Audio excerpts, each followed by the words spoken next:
बिस्मिल्लाहिर्रहमानिर्रहीम। अस्सलाम वालेकुम। मैं हूं बुशरा सदीकी और ये है आपका अपना यूट्यूब और फेसबुक चैनल।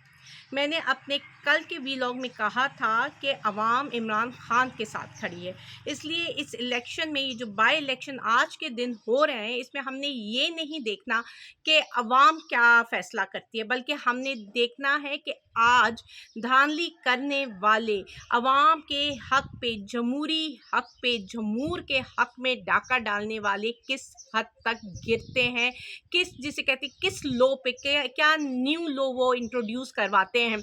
गुजरात की सूरत हाल आपके सामने है, जिस तरीके से ठप्पों पे ठप्पा लग रहा है और लगता है कि जैसे बड़े भाई छोटे भाई इलेक्शन कमिश्नर सब ने फैसला कर लिया है कि तहरीक इंसाफ को नहीं आने देना।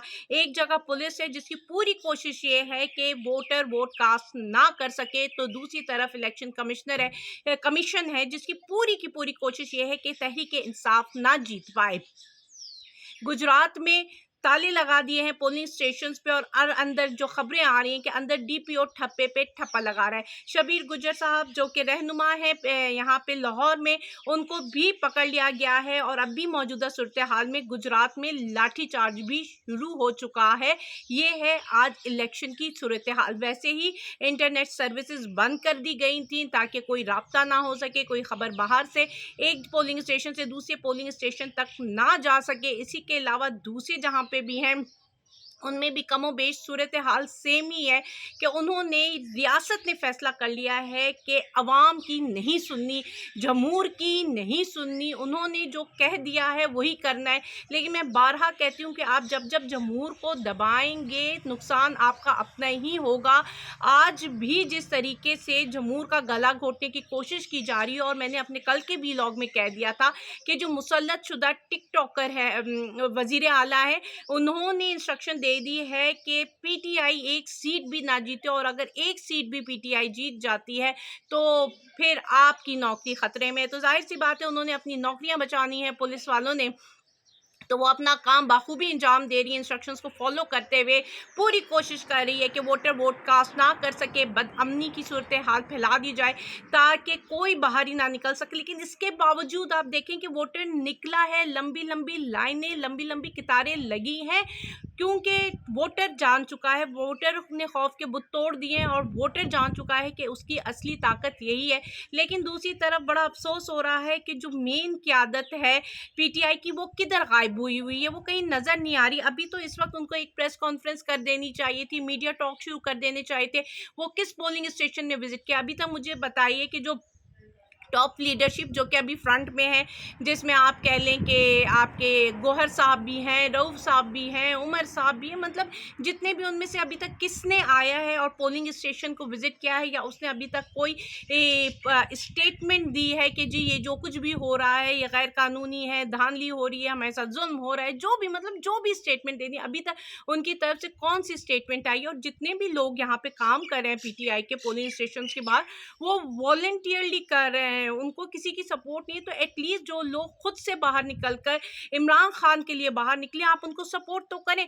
लेकिन जो देखा जा रहा है और जिस तरह सामने चीज़ें आ रही हैं कि वो वाकई जो फ्रंट में मेन लीडरशिप है अभी वो मफाहमत की सियासत करना चाह रही है। और उसकी एक एग्जांपल ये दे लें कि कल मैंने फाइज ईसा का पूरा अपने व्लॉग में जो इमरान खान ने ख़त लिखा है वो पढ़ा, जिसमें उन्होंने 7 पॉइंट्स हाईलाइट किए। लेकिन इमरान खान ने एक बात जो जिसमें बहुत जोर दिया था और वो ये था कि क्या फाइज ईसा एक्सटेंशन लेंगे। उन्होंने कहा था फाइजा साहब को एक्सटेंशन नहीं लेनी चाहिए और ये ख़त में लिखना ज़्यादा चाहिए था। लेकिन अगर आप पूरे ख़त को पढ़ें तो उधर कहीं पर भी ऐसी कोई बात नहीं लिखी हुई और बड़ी रिक्वेस्टिंग मोड का खत रखा था। सिर्फ आखिरी के जो 2 पैराग्राफ थे जिसमें उन्होंने कहा कि जी आप कॉन्स्टिट्यूशन को बहाल करेंगे, उसकी बालादस्ती करेंगे, या आपकी सारी बातें खोखली हैं। इसके अलावा बड़ा पोलाइट सा लेटर था जिसमें जी रिक्वेस्ट कर रहे थे कि जी आप जल्दी जल्दी इनमें नज़रसानी करें, इनमें समात मुकर्रर करें, इनको सुनाएं। तो बाकी तो उस खत में कुछ नहीं था। जिस तरह इमरान खान ने मज़ामत की थी, अब जैसे इमरान खान का जो भी स्टैंस है, चाहे वो आसिम मुनीर के हवाले से हो, चाहे फायजीज़ा साहब के हवाले से हो, वो स्टैंस खुलकर उनकी क़यादत क्यों नहीं बोली, क्यों वो मफाहमत के साए तले आ रही है, जबकि इमरान खान खुलकर बैटिंग करना चाह रहा है। उस उसको ये क़यादत मेरे ख़्याल से ज़िच कर रही है। और आज का भी जो ज़िमनी बाई इलेक्शंस हो रहे हैं उसमें हम देख रहे हैं कि खुलेआम सब कुछ हो रहा है, सबको नज़र आ रहा है, सब कुछ दिखाई दे रहा है, लेकिन मेन क़यादत गायब है। और ये देख लीजिए कि जैसे मैंने कहा था कि अवाम तो इमरान खान के साथ खड़ी है, अवाम वोट देने भी निकली, उसने खौफ के बुत भी तोड़ दिए।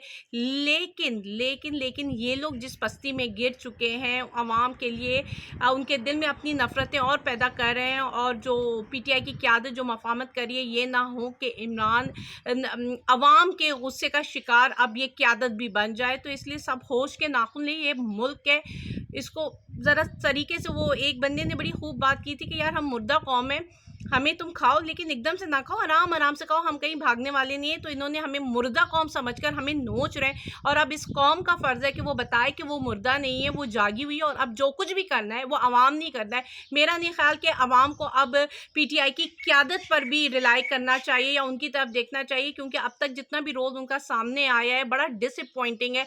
और अवाम अपनी मदद आपके तहत ही बाहर निकल रहे हैं इमरान खान के लिए। और जितने भी पोलिंग स्टेशन में थे, पोलिंग एजेंट्स थे, जिनको बेचारों को अब अगवा भी कर लिया गया है, उनको पता नहीं गायब भी कर दिया है, उनको साइड पे करके खुद ही ठप्पे लगा रहे हैं। तो वो बेचारे भी देखें अपनी ओन पे वॉलंटियरली आए थे, इमरान खान के लिए आए थे। लेकिन इस मेन क़यादत ने जो इस तरह डिच करवा रही है इमरान खान को, मेरे ख्याल से अब खेल इमरान खान और अवाम को अपने हाथों में ले लेनी ही चाहिए। मुझे इजाज़त दीजिए। अल्लाह हाफ़िज़।